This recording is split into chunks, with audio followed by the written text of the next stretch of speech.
Hi, I'm Ben Greiner, Director of Apple Technology at Ntiva, and with me today is Ross Matsuda, our systems engineer focused on Apple. And today we're going to be talking about Mac OS Ventura 13 and how to prepare your team for this new Mac operating system. Before we get into it, first, some news. I just wanted to mention iPad iOS 16 did drop, released. I updated my iPad. I've had no issues, maybe a few UI glitches, but very minor. Ross, do you have an iPad? I forget. I do. I do. I mainly use it for sheet music. Have you upgraded to the new iOS? I have, and I have noticed almost no functional changes, at least for Okay, my yeah. workflows, which is always great. You love it when you upgrade your operating system and nothing like hits you in the face with something ridiculous. So I'm Yes. very pleased. Yeah. Yeah, it's a nice refinement of iOS. And I haven't gotten into any like, oh wow, this is super cool. Other than I did use the editing feature of messages, which is nice. Hmm. And I think we had talked about this at one point. There was some concern I had heard through Apple about one of the reasons they did not provide editing in messages is because a lot of times messages are used in a court of law to show a conversation. And if you allow someone to edit that Hmm. conversation, what does that do? Well, the feature clearly shows that the message has been edited. And if you click on it, it will show the history of the edits. So I think that was a nice slick way to present that information. And I love the fact that we can edit messages rather than just correct ourselves, which sometimes I feel like I correct myself. I try to correct myself and then autocorrect still incorrectly corrects me. And I have like 3 comments trying to make my Yeah. message clear.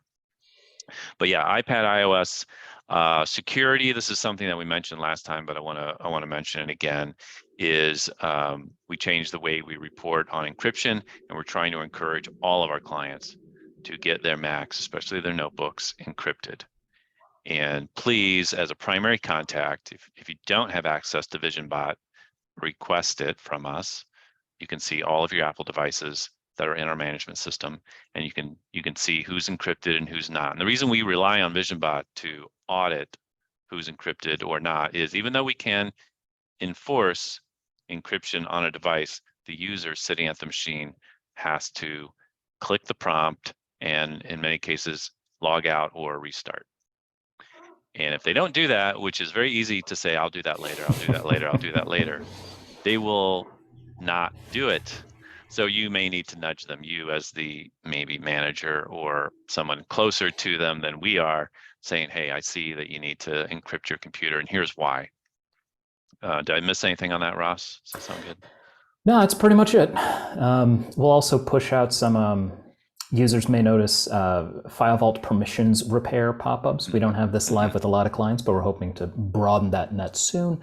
And this is the last little thing that just helps make sure that the admin accounts on your Macs, and most importantly, the primary user accounts on your Macs, have the correct permissions to decrypt your drive, right? So you want to make sure that those accounts can always boot the machine up properly, and then re-encrypt it when the machine goes to sleep or turns off. So another thing to be aware of, but we're just trying to make sure that any Macs that we have eyes on are taking advantage of these features. There's Right. really no reason not to at this point. Yeah, and just to reiterate, a lot of times people who have access to VisionBot will come to me and say, I thought you told me you were going to encrypt all of our Macs, but I see Macs that are not encrypted. And that is exactly the purpose of sharing this information with you through VisionBot, is we can only go so far with the enforcement. And I think that's a good thing. People need to participate in security. They need to be aware. They need to know about this, and that's Apple's stance as well. So these are some screenshots from VisionBot, and one of them is File Vault Status, the help menu. Prepare your team for File Vault encryption is an article we wrote if you want to have a little more information about how all of this works or why you need to do this, or even an email template we have that you can share with your team. So moving on, that's the fastest we've done news, Ross, 5 minutes, because I want to get In quite a while, right yeah. into Ventura.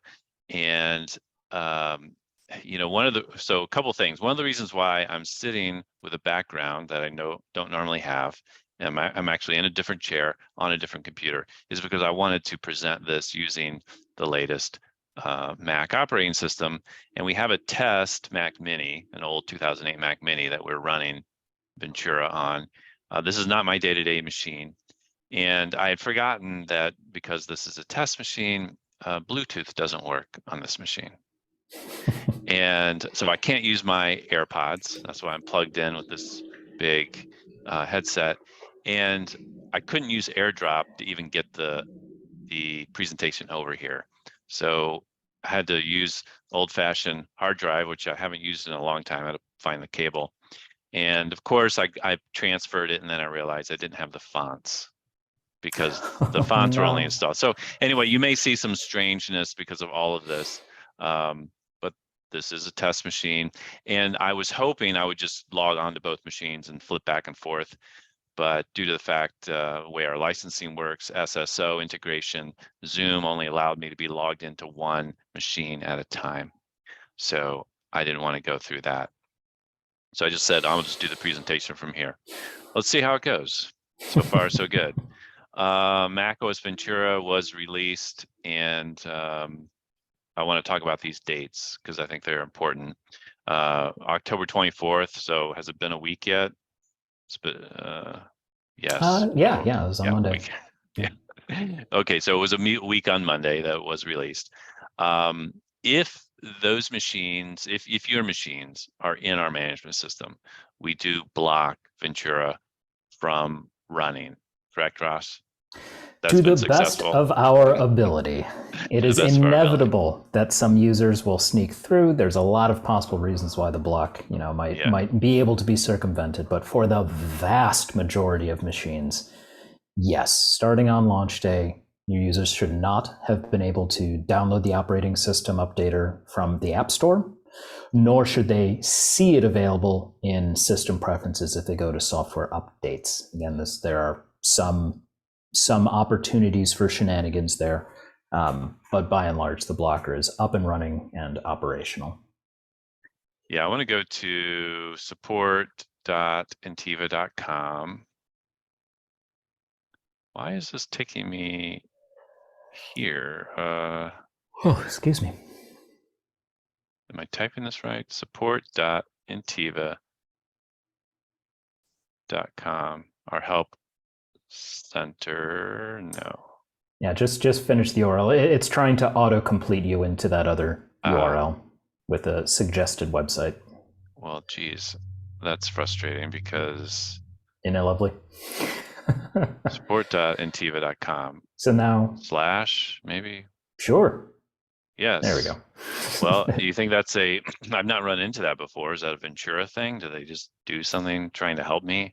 Couldn't tell you. All I know, that's the autocomplete and suggestion functionality in Safari. I think the current build is 16.1. And so whatever that behavior is, it's likely tied to that rather than the OS. Well, the reason I'm going here is because we have a macOS in our help center. We have 3 key dates for macOS Ventura 13, and that's what I'm talking about here. And within here, we have details, including an email template that we ask our clients. We sent an email out. If you didn't get it, let me know. Make sure you're on the next mailing. But the idea is it helps to communicate with your team, even though we're blocking it. Let them know why we're blocking it. Nothing nefarious here. We're trying to help people out. Apple still makes it rather confusing when talking about upgrades versus updates, and we want you to apply updates. We do not want you to apply upgrades, especially so early. Typically, there are Apple releases that fix bugs. You need additional time for Adobe, maybe even Microsoft, to make updates that are compatible. Often upgrades will break printers. People don't think about it until they need to print, and then they call us and they want to fix, and oftentimes our hands are tied, especially this early in the release cycle. So we have another date, 30 days, November 23rd, which is, was it the Wednesday before Thanksgiving, I think? I believe that's correct. It is. It is around the bend. And Ross, that's both a self-imposed date for getting Macs updated, ready for Ventura, which we're going to go into detail about. But there's also another reason. We can talk about it now, right? Yes, we can. We can Okay. talk about it as of release day, thankfully. Okay. So you want to talk about why we think 30 days, that day is important? Sure. The hope here is during the beta testing process, the admin community discovered a bug, and we worked with Apple on that bug, where the standard methods that we use for blocking the Ventura upgrade weren't working. And the Ventura upgrade could actually sort of be run from system preferences, even if it was being deferred. Apple was very responsive. Their dev team was great when working with us Apple administrators. And they pushed out a 30-day sort of fix by delaying one of the interesting features of Ventura, specifically for Macs that are enrolled in an enterprise MDM like ours. In summary, sort of to keep it brief, to keep it simple, the fix to this bug was released in macOS Monterey version 12.6.1 that also came out on October 24th. So the same day as we launched the new OS, there's also a very important patch for macOS Monterey. In order to continue deferring macOS Ventura successfully for the maximum, our default, which is 90 days from launch. After that, Apple's tools no longer allow us to fully defer or block the operating system. It's imperative that we do everything we can to get Monterey Macs running this latest update, 12.6.1. If your Mac is managed by Ntiva, you should be getting nudge update windows saying like, hey, there's a security update available. Please run it. A couple clients have opted out of that, but by and large, yep, you'll get these little windows that say, hey, there's a security update. When you click Update Device, it should open System Preferences and immediately try to run the update for you. We've just got to do everything we can to get this update on all of our Monterey Macs within this time frame. If there are Monterey Macs in your organization that have not run the 12.6.1 update as of November 23rd, then they will begin seeing the Ventura OS upgrade available in system preferences, despite the fact that all of the standard blocking practicum are in place, and they would be able to run that upgrade. Yeah, and we'll get into that in a little more detail. I wanted to point out this other article we have, Update or Upgrade. It talks about the differences. This is often confusing, or people are confused by it. And Apple finally released some of their own information about software updates that does a much better job of explaining it and explaining their view of it and how they present it. And I don't think we've seen anything like this before, Ross, or it's been rather vague. So I appreciate that Apple finally did this, because we've struggled to communicate this to clients. Not to say this is going to solve everything. But one of the things I wanted to point out, and a reason why we have this 90-day date here, is this is an important change. On a Mac, any user can perform software updates. That's always been the case. But prior to macOS 12.3, local administrators are required to perform software upgrades. Using macOS 12.3 or later, any user can perform a software upgrade. So some clients say, and I'm getting some strong sun here, some clients say, well, let's just make our users standard admin so they can't do this. But that's not, that won't stop them in this case, correct? Correct. Ross? Yes. Yeah. So Apple's very aggressive at getting these updates out there, primarily for security reasons, and primarily so they don't have to support aging operating systems. So I get it, I support it, but this is the first time we've had a hard stop, meaning after 90 days, there's absolutely nothing we can do with any tools to stop the upgrade. Is that fair to say? Yes. We can block some methods of the upgrade, but starting with macOS Monterey 12.3 and later, there is a new method of delivering those upgrades that after 90 days, we have zero control over. Yeah. The good news in all of this is the Ventura launch and beta process was remarkably smooth. Like we've been testing applications throughout the entire beta process and through the release candidates and then the release versions. And so we think that adoption of Ventura can likely be a faster and smoother process than some previous operating systems.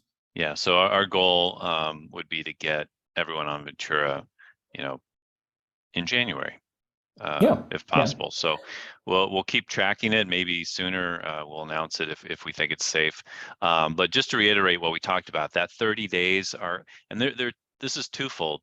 One, if you get everyone up on 12.6.1, then we can continue to delay Ventura until your team is ready. But also, this is just the proper way to get ready for an upgrade. And a lot of people discount that, and they just, because Apple does present it. I could be running version 11.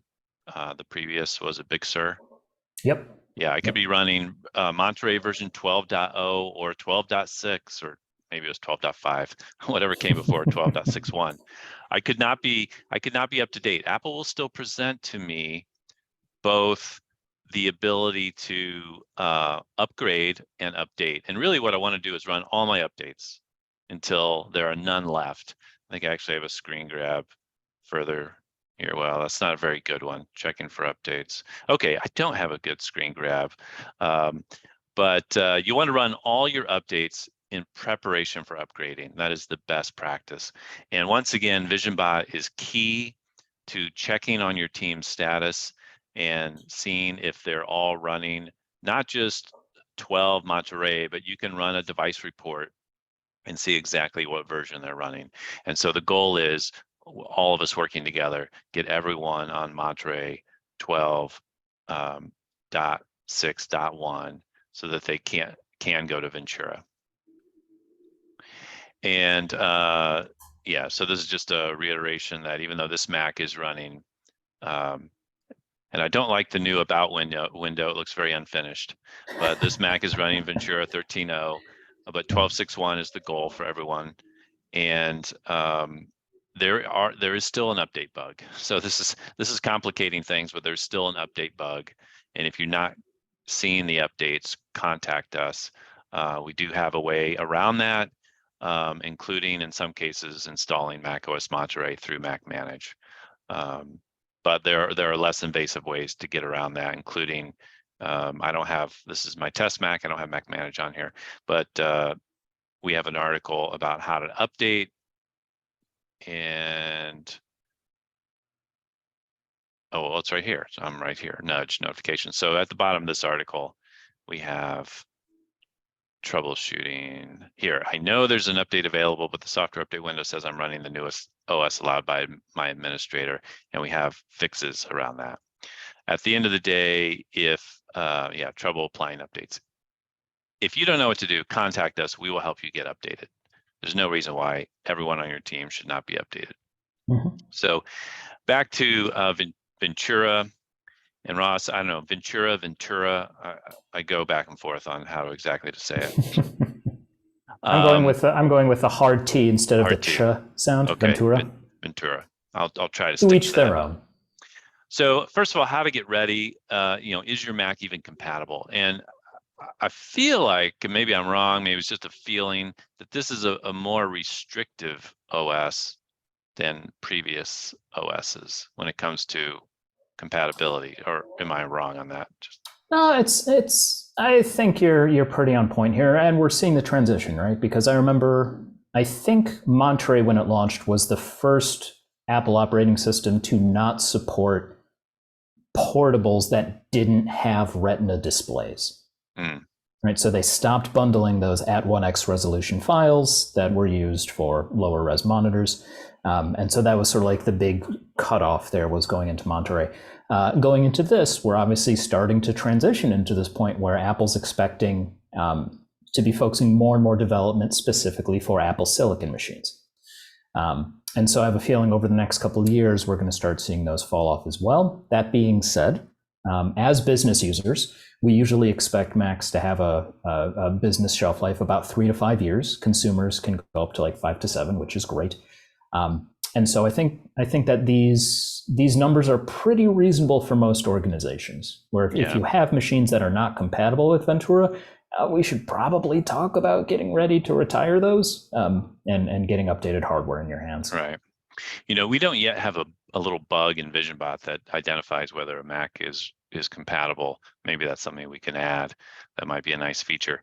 But yeah, pretty much if your Mac is older than 2017, you're not going to be able to upgrade. And I would recommend, especially in a business environment, a new Mac, because you're talking 2016, what's that, 6 years? That's a 6-year-old computer. That is old. Maybe even if it's your personal machine, you might consider it.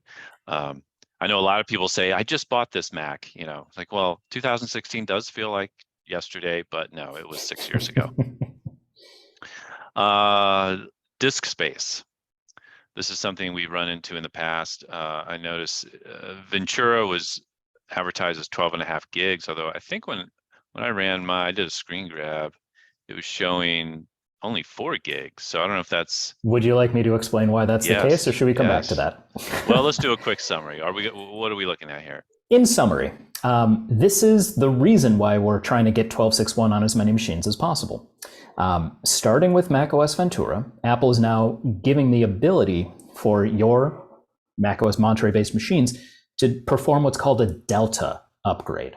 That means that instead of getting the full 12.5 gig installer for Ventura that includes every single system file, Ventura is being offered to users as only downloading the files that are different, only the things you actually need to change in order for your Mac to change operating systems. And for a fully updated Monterey Mac on 12.6.1, that's only 4 gigs. And so the amount of space needed for the upgrade is significantly lower because it doesn't need to rewrite as many files as you would with the full installer. The availability of that feature is why we have this, this deadline coming up near the end of November to get people patched up. But it does mean that in the future, the amount of free space required for an upgrade is going to drop drastically. It almost sounds like an update, even though it's an upgrade. That is exactly the logical problem that led to the bug. Okay. So yeah, typically we would say you need at least 50 gigs because it has to download the file, has to expand the file, and has to have room to operate. And 50 gigs is a safe minimum. And that was a problem for hard drives that were only 120 gigs and had any amount of data on them. But it sounds like if everyone achieves our goal of getting to the very latest of 12.6.1 Monterey, then the upgrade requirements will be less for disk space. That'll help everyone. Yes, only when run through system preferences. Because remember, if you're using, I write and author and distribute our own custom installer for all new Mac operating systems. And that version will always leverage the full installer. So for that, you will always need 50 gigs. But if you trigger it, if we unblock Ventura for your organization and they trigger it through system preferences, yes, it will likely require significantly less space. So we have options. And again, let's get everyone on the latest operating system to make it the best option. Yes, indeed. Let's see. We also want to talk about software. Is your software up to date? And the big software typically will be ready within 90 days, easily. The really good software is ready today. I haven't even had a chance to look. Typically, there's a tracker, a website that would tell us what websites are compatible, what applications are compatible.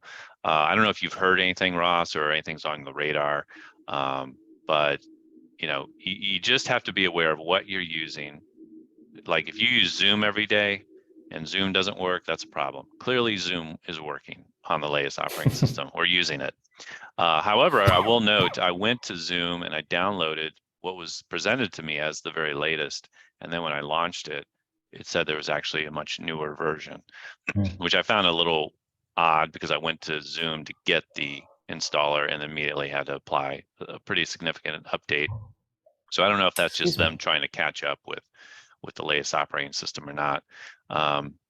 But this is where people get really bitten is they just assume that their applications will work with the latest operating system because Apple presented it to me, so I'm going to apply it. And suddenly a significant application that they rely on every day absolutely won't work. They ask us for help. Our hands are tied. We can't generate a newer version. There's none available. It's not easy to downgrade these Macs, is it, Ross? No, that requires a full erase of your system. So Yeah, please don't put yeah, yourself in yeah. that situation. And this is why it's so important to test. Have a spare Mhm. machine and test your apps and your printers and any piece of your workflow in order to ensure that it will work. And we recommend testing on a spare machine. And then when someone has the confidence and the capacity to test on one of their production machines, do that next, and then build the confidence to expand it to the team. And Yeah. of course, if you have anyone who has special needs, application needs, have them pay special attention to this. Don't overlook it. And the last one, which apparently I've listed twice because it's so important, backup. Backup.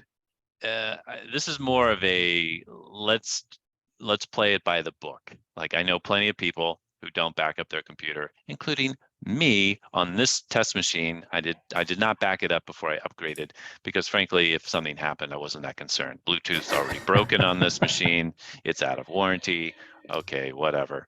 I'll just erase it and try again. But if this is your production machine, even though the chances of something going sideways is low, it can still happen. I mean, the probability is still out there. And the last thing you want to happen is it goes wrong and you don't have a backup. Now we have lots of clients using cloud backup, which we love, but let's be honest, cloud backup is not going to recover your machine very quickly in this situation. So if you are concerned about it, I think Time Machine, although I don't recommend it for day-to-day backup, especially in a business environment, it can be a piece of an overall backup solution. And in this case, do a Time Machine backup, update your operating system, and if anything does go wrong, you can restore from Time Machine. Yeah. Is that fair to say, Ross? Absolutely. Time Machine has been a great piece of software for eons. I use it on my personal machine. I do actually keep a Time Machine backup of my work computer, or I try to, because I have it running through a Synology, which sometimes gets very upset with me. But Rapid Restore it's a remarkable and wonderful safety net. And especially for something like an operating system upgrade, we will always recommend it. It is, of course, up to you and your team if you actually do it or not. But if we're going down the checklist, yes, I would recommend having a backup for any OS upgrade, even though as time has gone on, the amount of errors or problems we see during the upgrade process has diminished. Right? I feel like this was a lot more common, 5-7 years ago. I will say, if you do have an older machine, and the good news is Apple doesn't really allow the really old machines to run this, but that's often when we will see, like if a hard drive's going to fail because it's old, when it starts getting a bunch of read writes to it for an upgrade is when it will likely fail. So be careful, have your backups. And Time Machine is great and it has its purpose. But I don't recommend it as the one and only backup that you have for in a business environment. Next month, now we're not done. I'm going to go over a little bit, but next month is December. We're going to talk about our favorite apps and just kind of end the year on a fun webinar. So what I wanted to do is, this is see what's new in macOS. This popped up when today actually it popped up for me, and I haven't seen this yet, Ross. So what's new in macOS? I know the biggest thing that people are talking about, other than this strange about window, is system settings. Like system settings has changed boy. dramatically. It looks more like an iPhone, I guess, than a Mac. And then again, it's changed. It feels awkward and weird, but you know what? I've been using search more and more anyway, and I'll just continue to use search. And profiles, I have no idea where profiles are anymore. But here I start typing and there they are. And of course, this test Mac doesn't have any profiles, but yeah, this is the biggest thing people are chatting about. So let's see what else Apple is talking about. Scheduling an email. So that's new in Apple Mail. Outlook, Microsoft Outlook released that. I want to say earlier this year or late last year, they released that feature, which is pretty cool. And they have an even newer feature. Outlook has a feature where you can delay all of your sending by a certain number of seconds, which I enabled because, you know, sometimes you hit send and then you're like, oh, wait, I got to do one more thing. And then you can go back and save it before it actually sends. The only downside to that I've noticed is when you want to send something immediately, like boom, there's a delay. You know, there's a cooling off period before it sends. Find a photo in Spotlight. I don't have any photos on this machine, so I don't think I can really use this, but okay. Spotlight is improved. I feel a little more comfortable searching with the Mac, but I feel like it's never quite as good as searching the entire internet, which I've never understood. Why can I search the entire internet better than I can search my own Mac? I don't know. Edit a text message. We were just talking about this. And you know, this has been promised on the latest version of macOS, iOS, and iPadOS. But I feel like because my Mac isn't upgraded, I haven't quite seen this across all conversations. And I don't know if it requires everyone in the conversation to also be on the latest operating system. Do you have any idea? I mean, I would certainly assume so. Yeah. But I feel like in the past there have been features in the messaging app that require all participants in the chat to be on a specific version to support a specific feature. So yeah, that I would need to research to verify, but that sounds right. Yeah, so something I feel like is, for me anyway, I'm not seeing it consistently, but I'm starting to see it. So there's got to be a little more to it. Collaboration and messages. I have not tried this. When you send a shared note, presentation, or other document using messages, everyone in the conversation gets updates as edits are made. So, okay. But I guess that's just... I think this is mainly for like shared iWork files. Yeah. You know? Share a photo library. I mean, you could always do that. So I don't really understand how this is different. Yeah, not 100% sure on that one. I think it might have to do with iCloud family accounts and potentially different settings there than in the more generic, you know, make this publicly available kind of way. Yeah. Focus on your apps. So I've heard some other people talking about how this is a great way, you know, to remove distractions. Stage Manager lets you organize your apps so you can stay focused and navigate between them seamlessly. I have not tried using this yet. I'm not going to try to use it right now. I will say I'm still getting accustomed to the whole focus, you know, focus for 1 hour, which I used to use and still use, but now, especially on the iPhone, they have all these automated focus options. And I feel like I still haven't dialed those in correctly because there are times when I want to receive a phone call, but I completely miss it because I have some type of focus on, right? Do you know what I'm talking about? Yes, I do. Yeah. So you know, that's a good thing, but you got to spend some time with it. And I just haven't done that. I need to do that. I need to focus on that. FaceTime call, hand off a FaceTime call. Okay, so switch from one device to another.